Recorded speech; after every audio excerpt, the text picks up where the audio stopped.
ভিত্তিতে যে প্রতিবেদনটা আমরা প্রধান উপদেষ্টা মহোদয়ের কাছে উপস্থাপন করেছি সেটি সংক্ষেপে আপনাদের সামনে উপস্থাপন করা এই জন্য আছে। ঠিক তেমনি আমাদের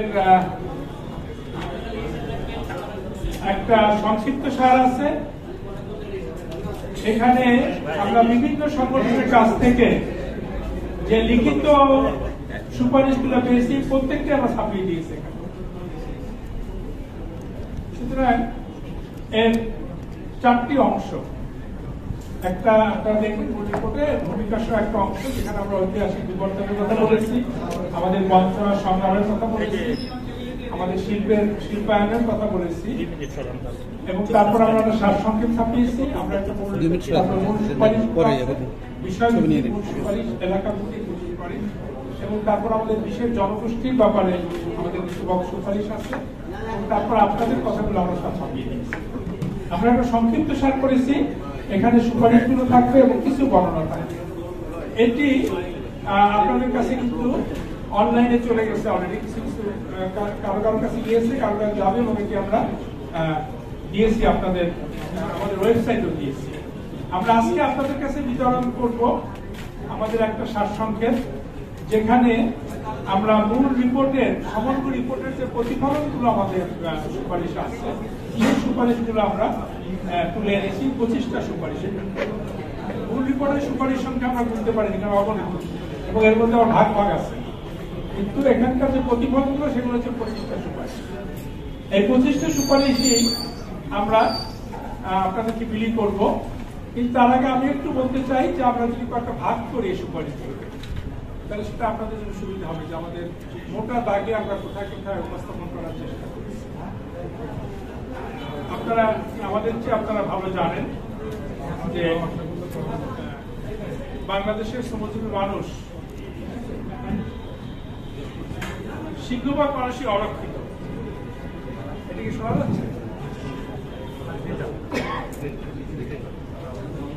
সুতরাং তাদের কথা বিবেচনা করে আমরা দুটো মূল ভিত্তি ধরেছি, একটি হচ্ছে সার্বজনীনতা, আরেকটি হচ্ছে বৈষম্যহীনতা।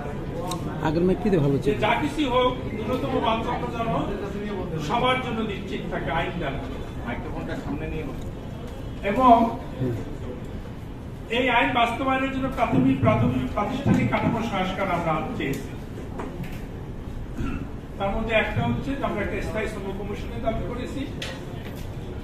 আমরা শ্রম মন্ত্রণালয়ের যে দুটো অধিদপ্তর আছে সেটাকে 4টি করতে বলেছি। একটি হচ্ছে কর্মসংস্থান মন্ত্রণালয় অধিদপ্তর, কারণ যদিও নাম শ্রম কর্মসংস্থান মন্ত্রণালয়, তাদের কর্মসংস্থান কোন অধিদপ্তর নেই, এবং দক্ষতা উন্নয়ন ছাড়া শ্রম কর্মসংস্থান নিশ্চিত করা ছাড়া শ্রমিক অধিকার নিশ্চিত হবে, শিল্পায়ন হবে। আর আমরা বিশেষ করে একটি সামাজিক নিরাপত্তা অধিদপ্তর তৈরি করা, যার মাধ্যমে প্রাতিষ্ঠানিক আপাতত সকল শ্রমিকের জন্য কোনো না কোনো সামাজিক নিরাপত্তার একটা ব্যবস্থা থাকবে। এবং এই কমিশন কোথাও বৈষম্যর ব্যাপারে অভিযোগ দিতে পারবে, কোথাও সরকারি দপ্তর যারা শ্রমিক যদি অধিকারের প্রতিকার না পায় সে ব্যাপারে অভিযোগ আনতে পারবে। আমরা একটা জাতীয় সামাজিক সংলাপ ফোরাম ব্যবহার করব, এটা হচ্ছে প্রাতিষ্ঠানিক। তো আমরা আমাদের কাছে আপনাদের কাছে পড়ে শোনাবার আগে আমাদের কমিশনের একটু সদস্যদের পরিচয় করিয়ে দিই।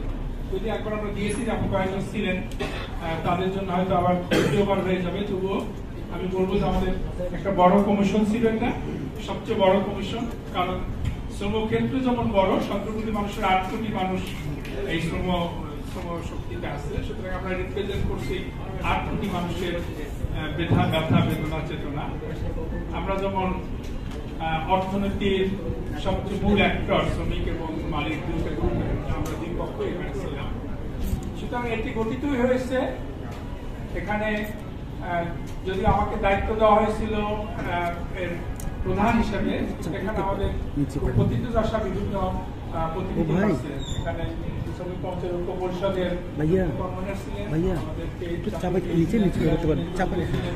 বাংলাদেশ এমপ্লয়ার্স ফেডারেশনের প্রতিনিধিরা সবাই ছিলেন, সাবেক সভাপতি মহাসচিব সহ বিজেপি ছিলেন, বিশ্ববিদ্যালয়ের অধ্যাপক ছিলেন, এবং আমাদের সাবেক সচিব ছিলেন, অর্থনীতিবিদ ছিলেন, আমাদের গণমাধ্যম ইহান গণমাধ্যম পত্রিকা ছিলেন, আমাদের আইনজীবী ছিলেন, আমাদের গার্মেন্টস শ্রমিকদেরও। তো সব মিলে আমি একটু চাবো সবাই দায়বদ্ধতা বাড়বে, আপনারা যখন প্রশ্ন করবেন সবাই ভাগ করে দিতে পারবেন।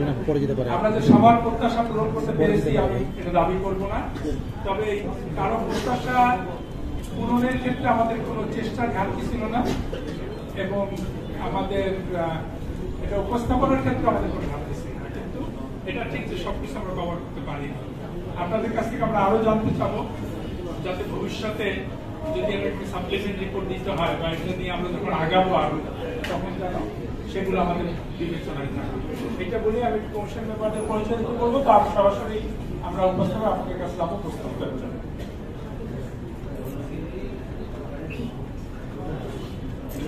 আসসালামু আলাইকুম, ধন্যবাদ কমিশনের প্রধান সৈয়দ সুলতানুদ্দিন আহমেদকে, এবং বিশেষভাবে ধন্যবাদ আপনাদেরকে যারা সাধারণ খেটে খাওয়া মানুষদের জন্য যারা নিরন্তর পরিশ্রম করছেন, যাদের লেখনের মাধ্যমে, যাদের আলোকচিত্রের মাধ্যমে যারা তুলে ধরছেন এই খেটে খাওয়া মানুষের অধিকারের কথা। আমার নাম শাকির আক্তার চৌধুরী, সাধারণ সম্পাদক বাংলাদেশ লেবার ফেডারেশন এবং এই শ্রম সংস্কার কমিশনের সদস্য।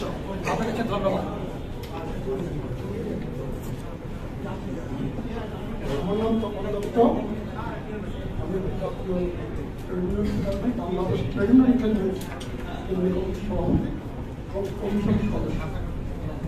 সাংবাদিক ভাইরা এইটার ব্যাপারে খুব আগ্রহী ছিলেন। আমাদের প্রধান মনে হচ্ছে ভবিষ্যতেও আপনাদের কাছ থেকে আমরা সহযোগিতা পাবো।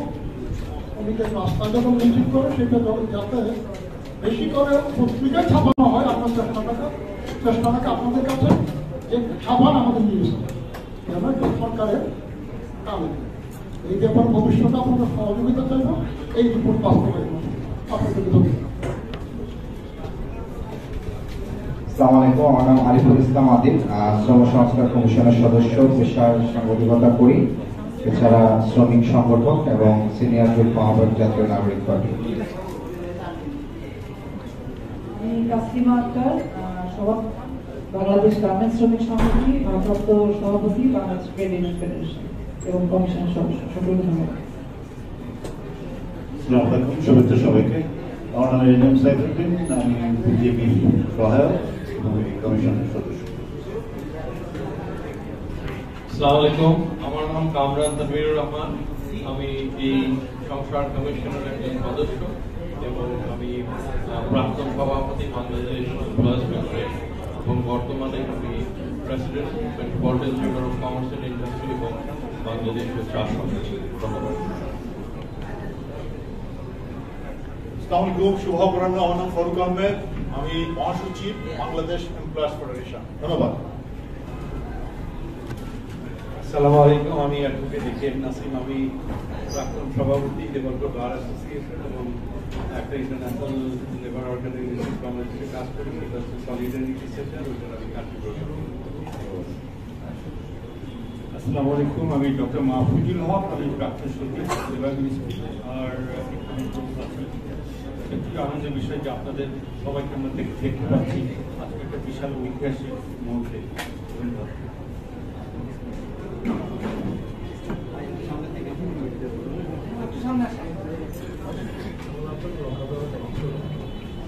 আসসালামু আলাইকুম, আমি বাংলাদেশ জাতীয় শ্রমিকের সভাপতি এবং বর্তমানে শ্রমিক কর্মচারী পরিষদের সভাপতি। বন্ধুরা, আমার একটা খুব দুঃখ চাইছে, সেগুলো আমার পারে হাতে এটা বলতে ঐতিহাসিক বলতে দেখছেন আপনারা অনেকে মিলার আর একটা ওয়াল বাউন্ড করে দিচ্ছি, বিরাট ওয়াল বাউন্ডে স্থান ফোর বলতে। আমরা এই সমুদ্রের মানুষ বিশাল আপনাদের মধ্যে একটু দয়া রাখতে করেন, এটা আমাদের এগুলো প্রপারলি পরিস্ফুটিত হবে। এইটা আমি এই যে বলেন আজকে বিশাল একটা টাকা দেওয়ার মধ্যে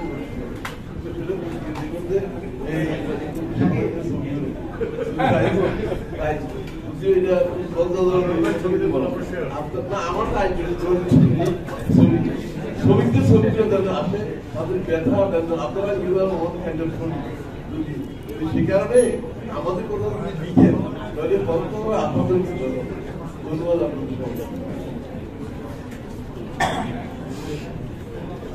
আমি রাজীবুজ্জামান রতন, সদস্য শ্রমসংস্কার কমিশন আর সভাপতি সমাজতান্ত্রিক শ্রমিক ফ্রন্ট। আমরা কাজটা শুরু করেছিলাম পরিচ্ছন্নতা কর্মীদের নিয়ে, যাদের জীবনটা খুব অপরিচ্ছন্ন। আমরা কাজ শুরু করেছিলাম গৃহকর্মীদের নিয়ে, যাদের নিজেদের গৃহের ঠিকানা নাই। আমরা গণমাধ্যম কর্মীদের নিয়ে কথা বলেছিলাম, যাদের নিজেদের দুঃখের কথা তারা বলতে পারেন না, ওদের দুঃখের কথা প্রচার করেন।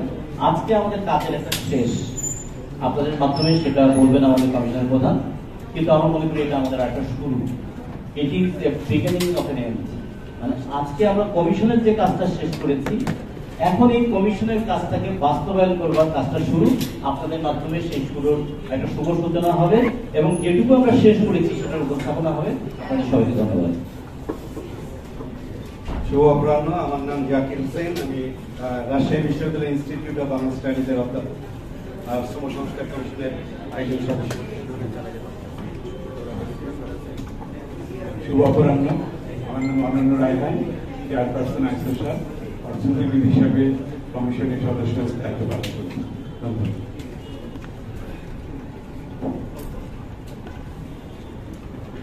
আমরা একটু শুরু করি খুব সংখ্যা, বেশি সময় নেব না আপনাদের প্রশ্নেরই বেশি উত্তর দিব, আমাদের অন্যান্য সদস্যরাও দিবেন। আপনারা অধিকাংশ মত বিনিময় সময় আমরা আপনাদেরকে জানিয়েছি। 5 মাস ব্যাপী আমরা সারা বাংলাদেশে ঘোরার চেষ্টা করেছি, শ্রমিকদের কথা শোনার চেষ্টা করেছি, আমরা ক্ষুদ্র ব্যবসায়ীদের কথা শুনেছি, মাঝারি ব্যবসায়ীদের কথা শুনেছি। আপনাদের সামনে আমরা উপস্থাপন করেছিলাম যে আমাদেরকে ম্যান্ডেট, সেটি হচ্ছে শ্রমিক অধিকার এবং কল্যাণ সুরক্ষার জন্য সুপারিশ তৈরি। এই শ্রমিক অধিকার এবং কল্যাণ সুপারিশ তৈরি করতে গিয়ে আমরা বিবেচনায় নিয়েছি দেশের টেকসই উন্নয়নের ব্যাপারটা, তার ন্যায্য হিস্যার ব্যাপার। আমরা বিবেচনায় নিয়েছি কি করলে সামগ্রিক অর্থে একটি গতিশীল অর্থনীতি তৈরি হয় এবং সেই অর্থনীতিতে প্রত্যেকে যার যার ন্যায্য হিস্যা পায়, প্রত্যেকে নিজেদের মৌলিক অধিকারের সুযোগ থাকে। কিন্তু আমরা দেখেছি আমাদের সমস্ত মত বিনিময় সভা করতে গিয়ে, যেটা আপনারা নিজেরাও জানেন, যে বাংলাদেশের 90 ভাগের মতো 85 থেকে 90 ভাগের শ্রমিকের কোনো আইনি সুরক্ষা নেই। বাংলাদেশের প্রায় 95 ভাগ শ্রমিকের কোনো সামাজিক নিরাপত্তা কর্মসূচি নেই, কোনো স্কিমে তারা যেতে পারে না, কোনো অ্যাক্সিডেন্ট হলে যেতে পারে না, বয়স হলো 60 বছরের দীর্ঘ রিক্সা চালায় আমাদের সামনে। তো এই প্রথমেই আমরা এই বিষয়গুলো একটু আলোকপাত করার চেষ্টা করেছি আমাদের সুপারিশে, যে বাংলাদেশের শ্রম আইন এবং এর বাস্তবায়ন কাঠামো এমনভাবে সাজাতে হবে যাতে প্রাতিষ্ঠানিক, অপ্রাতিষ্ঠানিক, কৃষক, স্বনিয়োজিত শ্রমিকদের কয়েকটি মৌলিক অধিকারের নিশ্চয়তা থাকে। এটা হচ্ছে আমাদের প্রথম সুপারিশ। এবং সেখানে আমরা বলছি যে প্রত্যেকের একটা স্বীকৃতি থাকতে হবে যে সে শ্রমিক। এই জন্য আমরা একটা কেন্দ্রীয় তথ্য ভান্ডারের কথা বলেছি এবং কোনো না কোনো ভাবে একটা পরিচয়পত্র বা বলেছি এবং কোনো না কোনো ভাবে একটা পরিচয়পত্র বা তার নিয়োগ সংক্রান্ত প্রমাণপত্রের কথা বলেছি। প্রাতিষ্ঠানিক সেক্টর হলে সে নিয়োগপত্র বাধ্যতামূলক হবে, অপ্রাতিষ্ঠানিক হলে সে যদি নিয়োজিত হয়, কেউ নিয়োজিত করে তাকে একটা প্রমাণপত্র দিতে হবে যে আমি তোমাকে নিয়োজিত করলাম।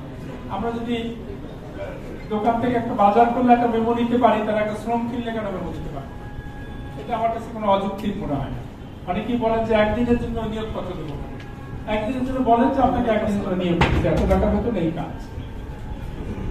আমরা স্বনিয়োজিত শ্রমিকদের জন্য তথ্য ভান্ডারে যে তার নাম্বার থাকবে সেটাই তার পরিচয় বলে বিবেচিত হবে। এটা হচ্ছে আমাদের প্রথম প্রস্তাব, যে আইনটা সার্বজনীন হতে হবে এবং তার বাস্তবায়ন কাঠামো সার্বজনীন হতে হবে। শুধুমাত্র একটা ডিপার্টমেন্ট বা 2টা অধিদপ্তর না, আমরা 4টা অধিদপ্তরের কথা বলেছি, যেখানে একটা গণস্বাস্থ্য অধিদপ্তর থাকবে, এখন যে 2টো আছে, এবং একটা সামাজিক নিরাপত্তা। আমরা একটা জাতীয় শ্রম কমিশনের কথা বলেছি, যাতে মানুষ সমস্ত অবিচারের বিরুদ্ধে প্রতিকার পেতে পারে, সমস্ত বৈষম্যের বিরুদ্ধে প্রতিকার। আইন এবং প্রাতিষ্ঠানিক কাঠামোটা আমরা এমন ভাবে সাজাবার কথা বলেছি যাতে একটা সার্বজনীন হয়, একটা বৈষম্য হয়।